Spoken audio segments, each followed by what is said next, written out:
That is so cool. I love watching that opener there. Hey, how's it going, everybody? Welcome to the closing beat for Thursday, August 2nd. Sort of an interesting day in the markets. Really not a lot to talk about that made it to the surface of the headlines. There was really only two things anybody's focused on in the financial world, and that was Apple and CBS. It's unfortunate, but that's really all that anybody was talking about. We'll, of course, cover it as we go. But basically what happened today, you got the Dow lower by 7 points.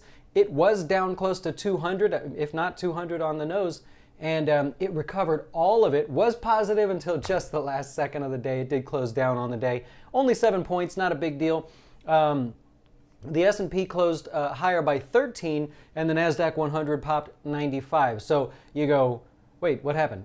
Why is the Dow and the S&P not sort of in lockstep there? Well, in the Dow, you had a battle between Apple and some of the other... Well, let's just go over it here. Let's do it. Let's switch over to the charts real quick. Here is the Dow on the screen. You can see it started the day very red. I'm going to zoom in for you. Started the day down. If you were in our candlesticks class on Tuesday, then you got to see that happen again. I don't know why I get so excited about this, but I got to see this happen again. I love when I teach something that then people get to go experience in real life. It happened again today for you guys in the Dow, and so you can see how it was down earlier on the day. But actually, and it went positive, but finished the day lower. Let's go over to the Dow because there's a lot of different things going on. So first of all, you got Apple.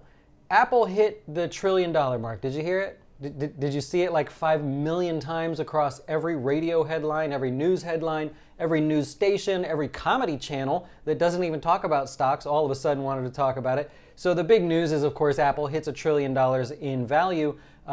First company to ever do that. And it actually closed at $1 trillion in value. So it's not like it just sort of popped up there and touched it and came back. It closed up there. So it is still officially $1 trillion in value. That was by far your best performer in the S&P 500. You also had Procter & Gamble right behind that, still pushing higher. Remember, that's consumer staples. You follow consumer staples. If you follow us, you've been watching these videos, we keep pointing out consumer staples. I can't make individual recommendations, but I can pound my fist and say consumer staples and healthcare. So hint, hint. Anyways, on the downside there, we've got DuPont. So these guys reported earnings. This is, there we go, it's on the chart for you. So this is down lower by 2.25% today. They reported earnings. That hurt your Dow today by, I believe, about 28 points. Chevron lower on the day by 1.3%. Johnson & Johnson down 1%. McDonald's down 1%. You get my drift. Those are sort of pulling against the only real good news up in the Dow. There was a couple other names higher as well, but that was sort of pulling against all of those gains. So that's why you had the Dow lower on the day. That's the long explanation anyways. Taking a look at the S&P 500, you continue to have that change in control intraday, right? You see the markets fall in the morning and then totally change control in the afternoon. If you're a technical trader, you love it. You love it when the markets do that or whenever an individual stock you own does that. So the S&P added 13 by the end of the day. Nasdaq was the big story of the day, really thanks to Apple. There were some other tech names. I'm going to shoot over there real quick just to make sure we get them all for you. Whoops. But the Nasdaq, the big sort of talk today, really, you got Apple and Tesla. Sorry. So Tesla. And, you know, in my opinion, sort of a joke here that Tesla is up 16%. They miss their earnings. They miss revenue. They're not profitable. They have a huge loss that they operate at. But old Elon Musk, he makes everybody feel good, doesn't he? You imagine if Elon Musk was the president, if he could be. If he was the president, he is such a smooth talker. He gets everybody excited about this stock. You could only imagine what he'd do for the country. But anyways, 16% gain on the day.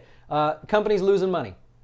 Normally, stocks go down when companies lose money, right? That makes sense, doesn't it? Right? If you go to your uncle, right, and you say, "Uncle, loan me $1 million so that I can continue to run my business."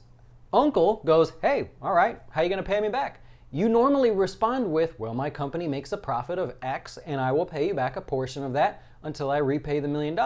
If you did that with Tesla, Tesla would be like, "Well, we lose like tons of money, so we'll just have to raise more money and pay you back some other way." Doesn't that make you nervous? Make you a little nervous? Anyways, the good news, or what caused people to get excited here today, was they're going to hit the 6,000 car mark. And he also said that they will be profitable in the second half of the year. So notice we're already in the second half of the year. He's claiming the company is going to be profitable. I wish him the best. To me, I admire the guy. I know I pick on him. I'll pick on anybody when they do wrong, but I want to give him props when they do well. I really wish him well. I kind of like the guy, but he has got a long road to go. That is not going to be easy. So that's the Nasdaq, right? And of course, Apple making the headlines there with the $1 trillion mark. Some other names in the Nasdaq that stand out to me: Facebook trying to recover from that decline. Remember we talked about that the other day? Big decline. Who comes in to buy it? All the analysts wait and they go, and then all of a sudden, when it falls sharply, they go, turns out this is a discount, and they start telling you to buy. I can't make those particular recommendations. All I can do is point out when I tell you, or when I see that other analysts are making that assumption and wanting to buy the stock. PayPal higher on the day a little bit, still recovering from where it was before. Amazon 2% more added on the day. Costco, was that? Yeah, that was that one. Costco back towards the highs, and Netflix, just another one trying to recover from that recent decline. Figured I'd point that one out. Okay, a couple other things. You got Cigna. Cigna added 3.25% and closed above the 200-day moving average for the first time in over a year, right? So take a look at this guy here, breaking over here because of earnings. So Cigna came out with earnings. Now here's the thing. Now, when you look at everything every day, I look at everything. So don't have time to talk about everything on here, but you notice themes when you start looking at everything. You notice, like we were saying yesterday, how the China trade thing sort of calmed down, and maybe they were talking about in the background what they were going to do to fix it. I still think they're working on it. Anyways, there's a theme about rising healthcare insurance costs. I pointed it out yesterday with Cheesecake Factory, pointed it out last week, I believe, with Tyson and Campbell's Soup. Now look at Cigna. So all of the healthcare companies killing it. The insurers, the providers, the managed care services, they're killing it, doing really well. Cigna comes out today and actually admitted it. Look what they said. The company said that higher membership numbers, meaning more people that they're insuring, as well as increasing premiums, were the driving factor behind them beating earnings, what Wall Street was expecting. So they said, yeah, we're killing it, we're doing great over here, and it's because we're charging customers a lot more. So not that that's a bad thing. Of course, they're a public company, they need to make money, but notice that theme. So it's building and building and building, going back to the Walgreens Boots Alliance reverse merger that they did to go overseas. This is building, and now you've got JP Morgan, Berkshire Hathaway, and Amazon, of course, getting into the mix as well. This, to me, is turning into a big thing. This will be the focus, I think, as we go forward, because you could just see it, right? You could just see it happening there. Anyways, I'll drop that for a while. Okay, Nike, moving back to highs here. Really strong stock, added 1.4% today. It was upgraded by Morgan Stanley. Morgan Stanley said they are doing great at transitioning from a traditional retailer to an online tech, how'd they word it? Online retail tech company. We know they've been struggling with that. They've got issues with counterfeits. They've got issues with Amazon. But if you've seen them on Amazon lately and how they're adjusting things, they're actually putting it together quite nicely. So Morgan Stanley noticed that, giving them a little bit of a break. Starbucks was still lower on the day by 0.5%. They partner with Alibaba, which the symbol is BABA, if you want to look that one up. Good old Chinese company we used to trade. Alibaba is going to deliver their coffee products in their cities, over 2,000 locations. So that's all I have on that one. Yum Brands. You know what Yum Brands is? If you're brand new to the investing world, now there's two Yum Brands. We're looking at Yum Brands today. There's also Yum China. The company split them apart. Smart move, in my opinion, but they split them apart. Yum Brands here, this is Taco Bell, KFC, Pizza Hut. It's owned by these companies. So Taco Bell itself is not public, but it's owned by Yum Brands. And so there's a lot of these where, like alcohol companies, the brands themselves are not public, but the brands are housed under a big name. That's basically what you got going on here. So 1.5% higher today for Yum Brands. They beat on earnings. Revenues missed a little bit. And they said, Pizza Hut, we have less customers at Pizza Hut. What's going on at Pizza Hut? Nobody wants to eat there. Everybody's over at Papa John's, despite that guy fighting for his life over there. Anyways, so that was that one, still higher on the day. Wynn Resorts tanking today, 6.5%. It started selling off yesterday because of Caesar's Palace. man, they're just all over the place. Are people not going to casinos anymore to actually stay and bet? I don't know. They had positive things to say about Macau, but still revenue is much lighter over there. It's tough for the casino operators. I believe Macau was talking about Square. I had that on my list as well. Higher today because of earnings. Now, they only beat by 2 cents, Macau, so stock was higher by 8.6%.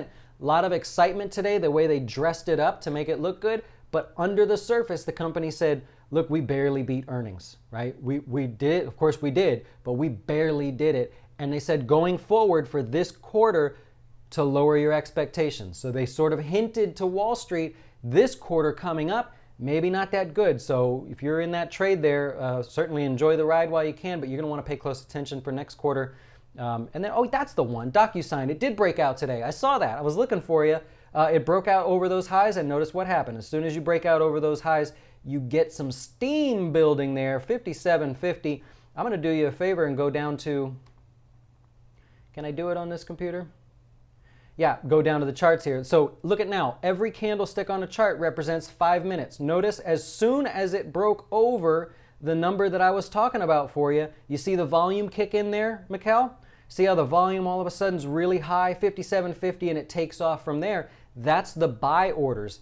That's the buy orders from people going, you know what, I will buy the stock if it goes over 57.50. So the beauty part about this is I can take my opinion out of what I think the stock will do. Like I told you yesterday, 57.50 is the magic number where other people start to buy. And if you can identify where other people are going to be looking to buy a stock, that is about 90% of the game. The next 5% is mental and the other 5% is cash. How much cash you got to buy these stocks? All right, AIG.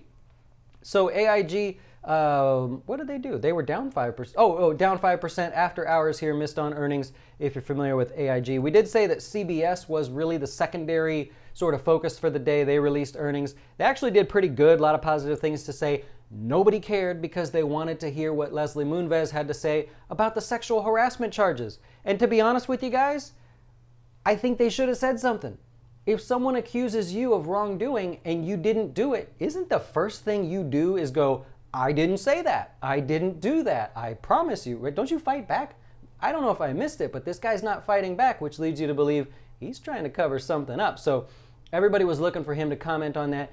He did not comment on that. They played the telecast of the web conference, and he made no comments. They even said they weren't going to make any comments on that one. Look, man, if someone tells you or accuses you of doing something, it happens on YouTube all the time. People accuse me of saying something in a video that I didn't say, and I'll fight back. Now, Olanita there picked on me for picking on Primerica earlier in the Doe Show today. I did say that, so I have to take a little heat for that, so I understand. But if someone accuses you of, especially what they're accusing him of, you fight back. Come on, man, fight back. So I'm going to bet that maybe something happened there. Oh, let's go over real quick. I'm going to go back. Do you like Shake Shack? Shake Shack here, down 5% after hours, closer to $60, so getting hurt a little bit on earnings. It's just okay, right? Like, Shake Shack, I've only been there twice. They were in New York when I went with the family. It was just okay. Like, I don't know. It wasn't great. What do you think? Anyways, that's that one. And Kroger, we've been talking about Kroger over the past few days. Look at this. This is called Christmas tree trading right here, if you've ever noticed, if you've ever had an interest.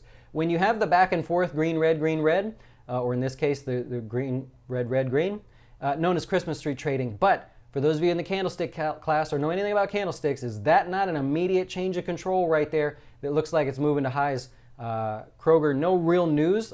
This is just a lot of activity over the last few days on the stock. And, you know, just thought I'd bring that up, see what you think about that.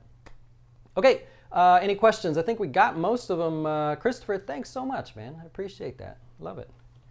Love it, love it. Let's go back over here. Is it worth putting some savings in cash market? What's a cash market? That sounds like some sort of payday loan service. Elon Musk is the ultimate hype man. I know. You got to give him some credit. Jeff Bezos, he did great, and he went through a lot longer of a time period of problems than so far Elon Musk has. You ever want to see a cool story on Amazon, read the biography of Jeff Bezos and how he's run that company. That was tough, man. I couldn't have sold that. CBS is a really good long play. CVS you like, huh? All right, let's see. See a lot of back and forth there. No real catalyst to the upside, but I hope you're right. How long is long term these days? Seems like pretty rough waters with Amazon trying to get... I'm not sure.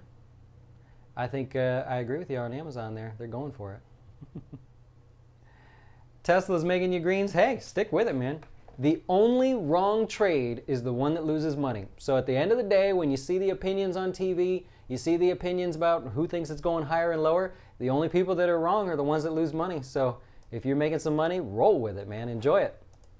All right, that's the end of my day. I will talk to you guys tomorrow. We got the Doe Show coming up at 1 o'clock. And of course, we'll do the closing beat again. If I've helped you in some way, if you find this interesting, hit the subscribe button and hit that little bell. That'll let you know, hopefully, when we go live. And if you want to check out jazzwealth.com, that's why we're here. We're essentially marketing the thing that's just above my head, right? I help you, you guys help me. All right, guys, we'll talk to you later. See ya. Why should you choose Jazz Wealth as your retirement or long-term investing service? Our portfolios are managed by us, not some faceless mutual fund manager.